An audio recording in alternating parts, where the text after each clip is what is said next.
Doctor Babasaheb Ambedkar मानवतेसाठी कार्य करणाऱ्या सर्वच महामानवांना अभिवादन।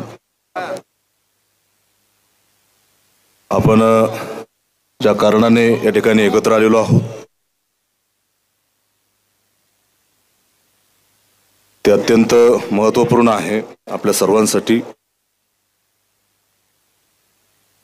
या ठिकाणी राजेश भैया टोपे यांनी मला या ठिकाणी निमंत्रित केलं। या अगोदरही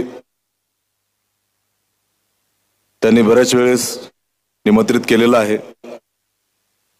त्यांचे जे कार्य आहे ते सर्व समूहांना सर्व धर्मीयांना सोबत घेऊन नव्हे तर सर्व राजकारणातल्या सगळ्याच लोकांना सगळ्यांच्या दुःखामध्ये ते सहभागी होऊन सर्वांसाठी कार्य करतात। आणि म्हणून असा कर्तृत्ववान व्यक्ती आपल्यामध्ये आहे। आणि आपल्या सर्वांची जबाबदारी आहे की आपण सगळ्यांनी त्यांना सहकार्य करायचे। भगवान बुद्धाने जो शांतीचा संदेश सांगितला, बाबासाहेबांनी त्याच भगवान बुद्धाला अभिप्रेत असलेल्या तत्वावरती न्याय, समता, स्वतंत्रता, बंधुता यावर आधारित संविधानाची निर्मिती केलेली आहे। त्यामुळे या संविधानाचं रक्षण करण्याचं काम ही आपल्या सर्वांची जबाबदारी आहे। आणि त्या संविधानामध्ये सर्वांना समान अधिकार आहे। बाबासाहेबांनी त्या उद्देशिकेमध्ये संविधानाची उद्देशिका आपण पाहतो त्यामध्ये सांगितलेलं की आम्ही भारताचे लोक, आपण सगळेजण या देशाचे नागरिक आहोत। भारताचे एक सार्वभौम समाजवादी धर्मनिरपेक्ष या ठिकाणी कुठलाही धर्म कुठलीही जातपात याचा विचार न करता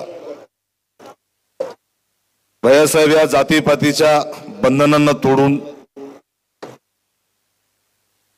सर्व समूहांना सोबत घेऊन कार्य करतात। सर्वांच्या सुखदुःखात सहभागी होऊन सर्वांसाठी ते धर्मनिरपेक्षपणे त्यांचं कार्य आहे।